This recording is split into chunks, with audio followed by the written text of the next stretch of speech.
Voting is more than just a right, it's a powerful tool for change. Every vote counts and every voice matters. Voting protects your rights and helps to build a better future. And it's a way to hold our leaders accountable. Voting isn't just about the big elections either. Local elections impact our daily lives. It is important to study the candidates and the issues in order to make an informed decision. Election 2024. Don't sit it out. Your vote is your power.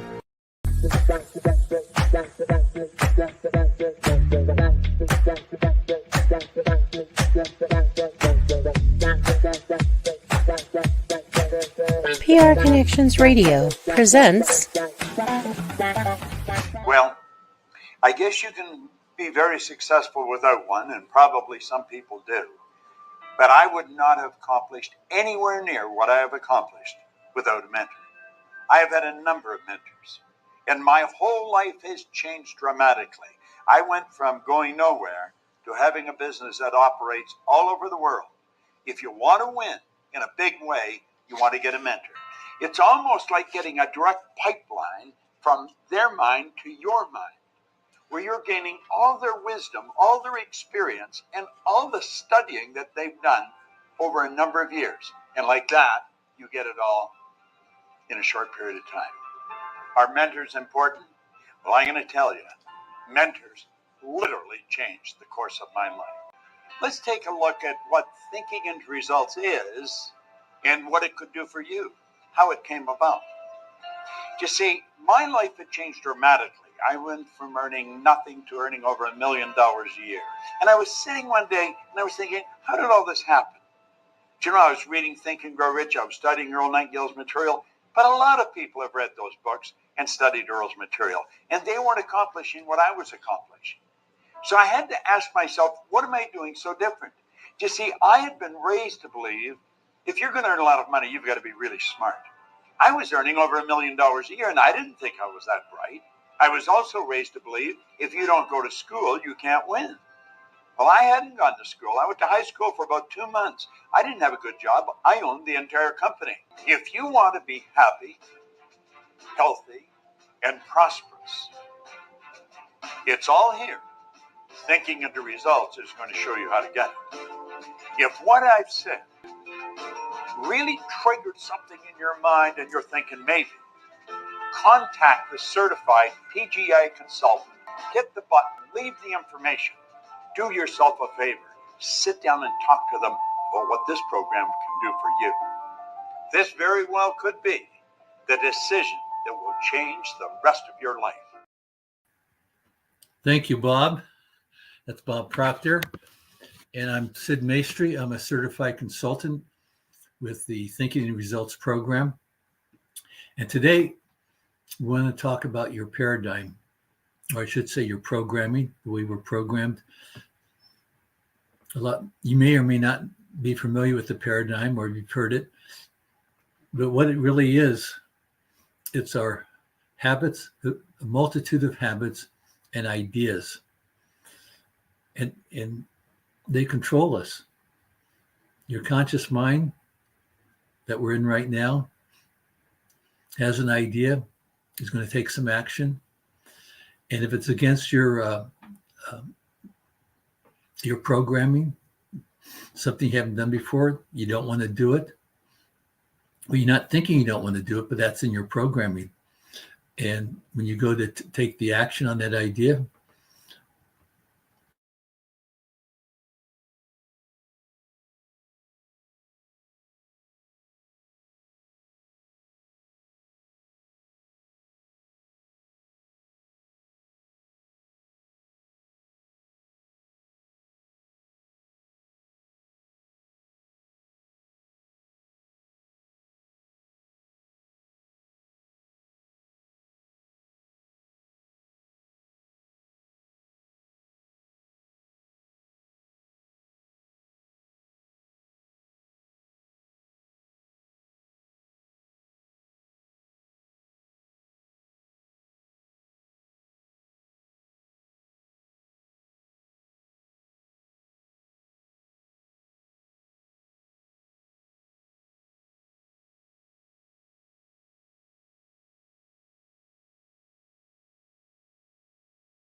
Looks like we are having some technical difficulties. John, would you like me to bring you in before Sid comes back? Maybe you can talk a little bit to his message. Shake your head, yes or no? Thank you. Well, good afternoon, everyone. Apparently, Sid had a issue with his computer, so I will go ahead and I will talk about changing your paradigm. And first off, Sid was trying to explain initially what a paradigm is. And in simple terms, a paradigm. Hey, Sid, how are you? A paradigm is a genetic and environmental behavior pattern that's kind of ingrained into our subconscious. And what it does is it affects our behaviors, which affects what happens to us throughout our lives. So essentially, that's what a paradigm is. And we're here to talk about how to change that and reprogram yourself. That's what Sid meant by programmed. I said I'll go ahead and let you talk. I was just trying to fill in until we got it taken care of. Thank you. It took a bit for me to discover that I was offline. My internet wasn't connected. Uh-oh. Well, why, I don't know. I can't remember the last time I did it. Welcome to the getting world back of to our technology. paradigm. Thank you. There's an expression that you know I've used. In order to before, you're gonna have to do something you've never done before. And I like to say, and the second shoe hits the floor, and your paradigm doesn't want to do what has to be done because of our programming. And that's what thinking in results is about. Change your thinking, change your results. Well, it's going to be change your habits, change the paradigm. Exactly. And John today is going to share with us the impact of learning about the paradigm in his thinking and results program, which John started back 5 or 6 years ago. And he's got and it's a very interesting story. And it took a bit. Yes. Tell us a little about your background when I met you and what your issue was and how it's evolved to today. Well, my biggest paradigm change has been weight that I need to change. There's a lot of issues that come when you have excess weight on. You have joint pain, you have all kinds of other things to do and deal with. And when you step on the scale and it says 950 pounds, there's probably an issue somewhere in there that has to be corrected. And so I decided at that point that I probably should work on correcting it. And I started slowly because I didn't understand anything I was doing. This was in 2004. I got rid of soda. I got rid of a few other things. And I got down from that weight to about 550-ish, 560, somewhere in that area. And kind of maintained between 500 and that weight for several years. And then I met you, I think, roughly 2017. Yeah, 2017. And started this program. And you talk about the 300 pounds that you've lost. I probably lost close to 1,000 in the yo-yo system. Can I interrupt for a second and just tell my 300 pound story? Go ahead. When I tell people that, they say, wow. And I said, well, how he did that was I lost 20 pounds 15 times trying over a I would say a 30-year period, trying all the different fad diets and so forth. And every one of them, I was able to lose 20 plus pounds in a short period of time. But as we all know, it always comes back because I had not created a new habit, because I had to do something differently to lose the weight.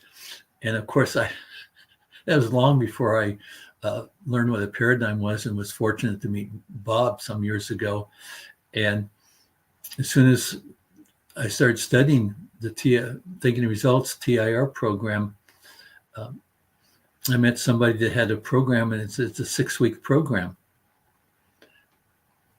And I signed up, and what do I have to do? Well, every day you've got to exercise 30 minutes or walk 30 minutes. That's what I did.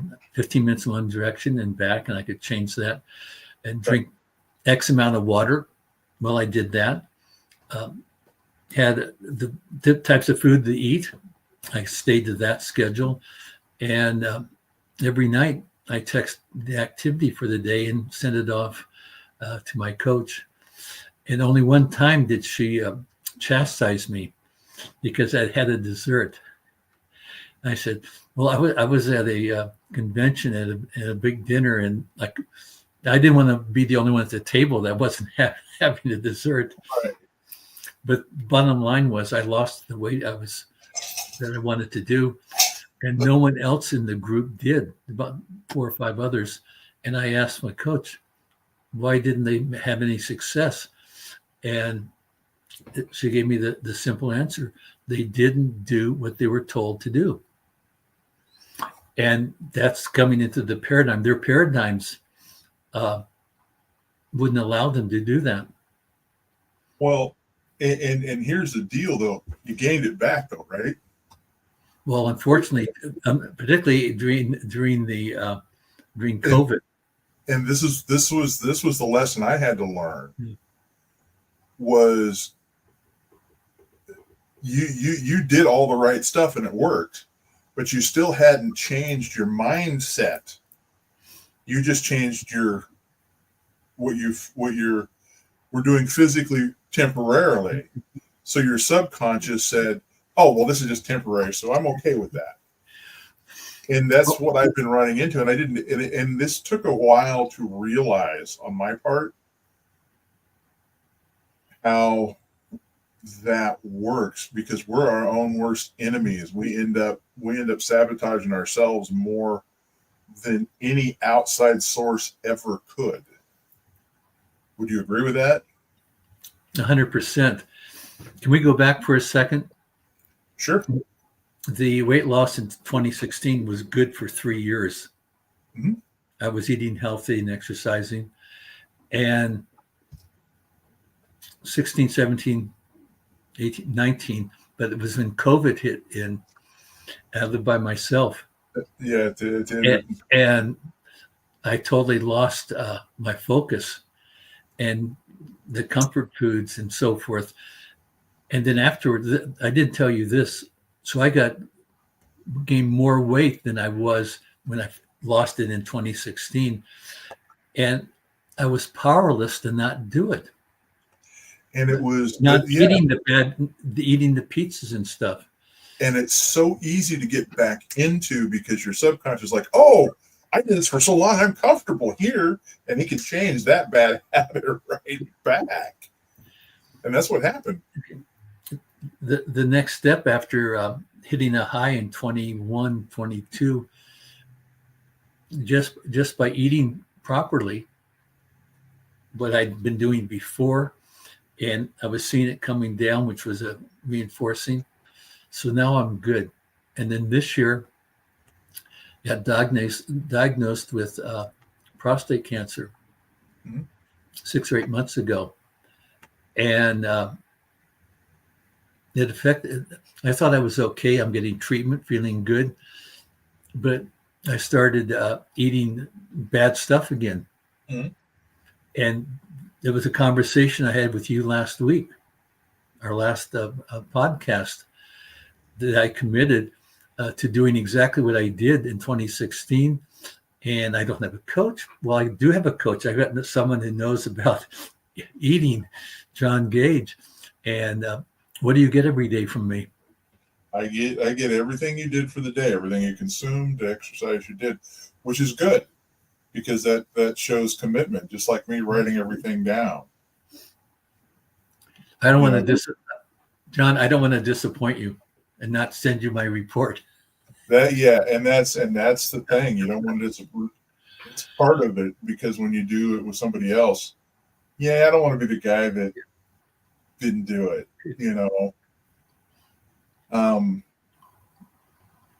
but ultimately, unlike things like alcohol, because you go to like Gambling Anonymous, and you talked about it on here before, and that's why I brought it up. But it's something you can stop doing. Or like eating is something we can't stop doing. We have to eat. So we have to learn to control that. And it isn't just a physical habit. We have to learn what we're doing and what we're consuming and how it affects our bodies.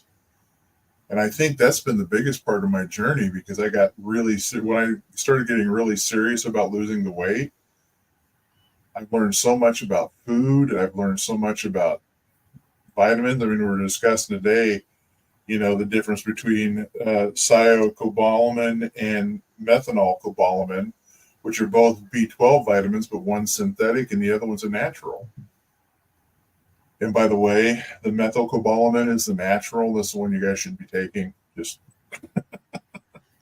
But there's just these little things that you learn that you're like, well, I was putting that in my system. And when you stop putting it in your system, all of a sudden things start changing. You're like, okay. So, and it's one step at a time. It's little bitty steps that end up causing a big, huge change. But this was a big change for me. And I mean a big change because I would get up in the morning and I would have to have breakfast and coffee, and my breakfast would be large. And then I would snack in between. Then I'd have a big lunch. Then I would snack in between. And then I'd have a big dinner. Then I'd have a few snacks before in bed and maybe a couple of drinks, adult beverages. And that adds up.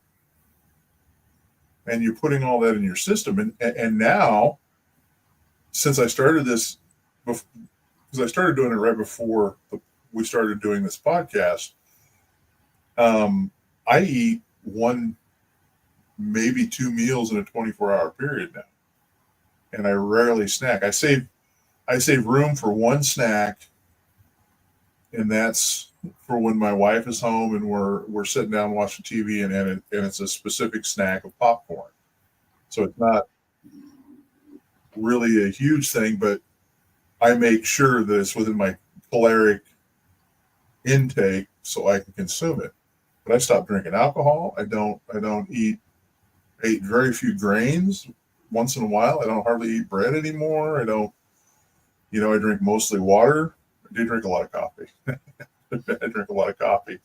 But when I was talking to my doctor yesterday, we were talking about nutrition. He says, you know more about this than I do. I'm like, oh, okay, because I just wanted to make sure I was doing it right. He says, as far as I can tell, you are. Because he has no clue what nutrition is about. And I found that interesting because he's supposed to be my primary care physician and supposed to understand, basics about everything. And he didn't even understand the basics about eating. And I found that to be an interesting thing. But you can reprogram your subconscious. And like you said, you have to do this with emotion. You have to talk to your subconscious in the morning before you go to bed. I tell myself at night, I weigh 275. I'm happy I weigh 275. I'm grateful I weigh 275. I'm at peace with 275. And I picture myself and I go to sleep saying that. I just started that here the last week. That has an amazing effect on how I wake up in the morning and think about food. John, when you're talking about that, just to review what we talked about in the last podcast of picking out things that don't work and writing out a statement. We call it, you got a negative story, results you don't want. You're writing that out, and you're going to burn it. And then you're going to write out a statement, the polar opposite. Mm-hmm. It may just be a couple sentences related to how things are, and then I want you to write it out 100 times, twice the first day, morning and night, and then record it. So now you can be recording it. You've recorded, now you can listen to it, and it's in your own voice. And just to make a little shift, because we haven't talked about this, but I'm a spiritual warrior and have a relationship with God. And the higher power, God, the I am, your life force in you is the God presence. Mm-hmm. And when you speak it and then you record it and you're listening to your own voice, you're also acknowledging it's coming into your subconscious, into your God presence, that connection that's so valuable. I could record it and you could listen to that, but when you record it in your own voice, very, very powerful. And we have on our phones. And you made a key observation. Your own voice, because your subconscious is what you're trying to reprogram. You can't reprogram my subconscious. I have to do that. I have to be the one to say, I need to reprogram this. And I don't snack like I used to. My wedding ring slides right off my finger now. My watch, when I got this watch for my birthday 3 weeks ago, it didn't spin, and now I'm finding myself having to spin it back into place. I'm going to have to remove links here soon. You know, all these little things that you do.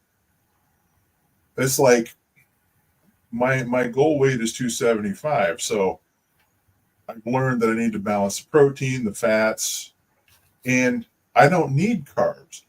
We talked about the food pyramid, right? We grew up with this. You and I grew up with the food pyramid. Oh yes. And on the bottom of the food pyramid, it says grains and breads and that kind of stuff is what you're supposed to eat the most of every day. And those have what? They have carbs. When you look at what our body needs, we have 7 essential proteins our body has to have. 2 essential fats our body has to have.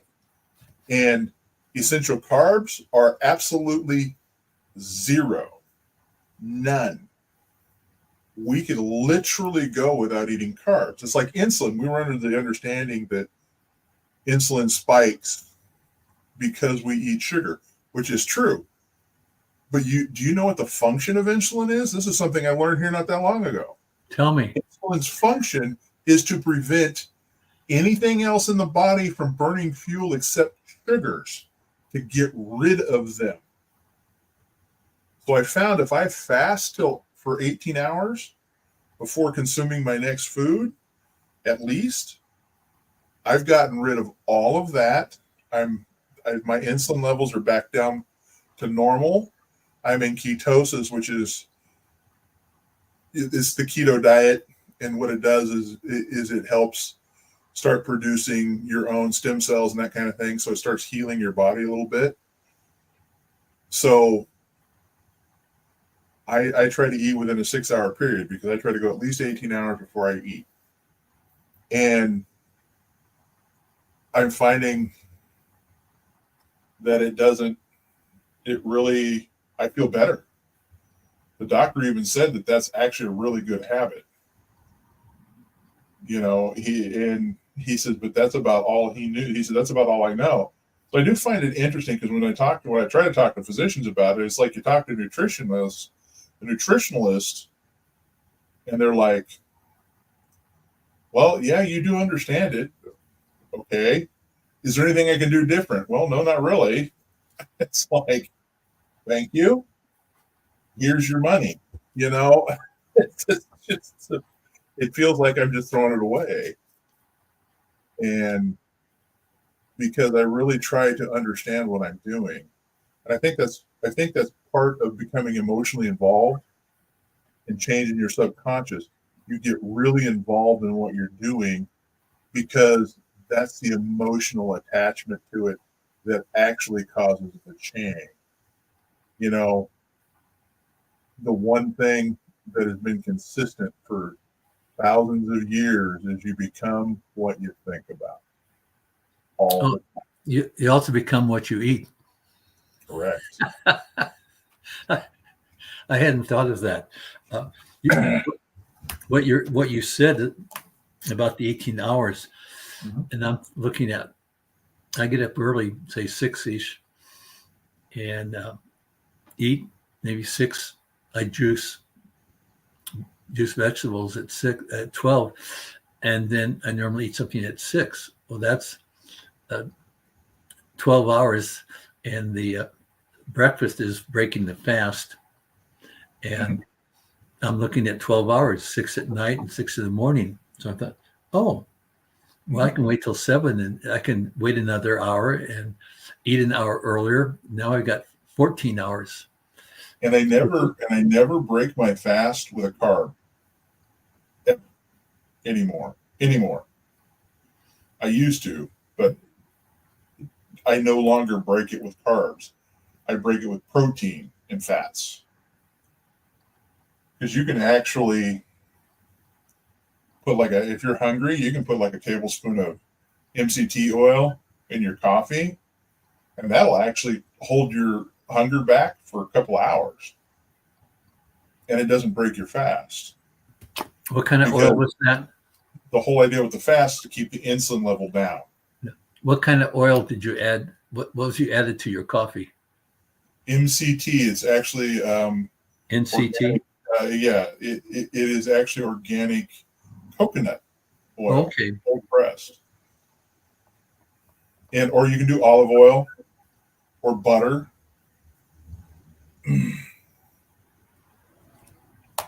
Thank you. These are all good fats that your body needs. John, I'm looking up here. I got a little over a minute. Yes. So I want to close out here. I don't know if they may let you sit here, or our producer might remove you, but it wasn't something because of something you said. But I really appreciate all of you that are watching this. And if you want to get a hold of me, you got Sid Maestri at .thinkingandresults.com. You can contact me there, put a message. You have a question, want to talk. I'd love to share the expression that Bob Proctor uses. If you can tell me what you want, I can show you how to get it. Yes. And that's exactly what Thinking and Results does. If you can tell me what you want, I can definitely help you get it. So until next week, I'll see you then next Wednesday, same time, 1:00 Pacific Standard Time. We set our clocks back this weekend, possibly for the rest of our lives, unless Congress gets a burr up their saddle on their saddle and wants to bring daylight back. So it's been fun. Thank you, John. You're just the best. I really enjoy our conversations. I learn something every time.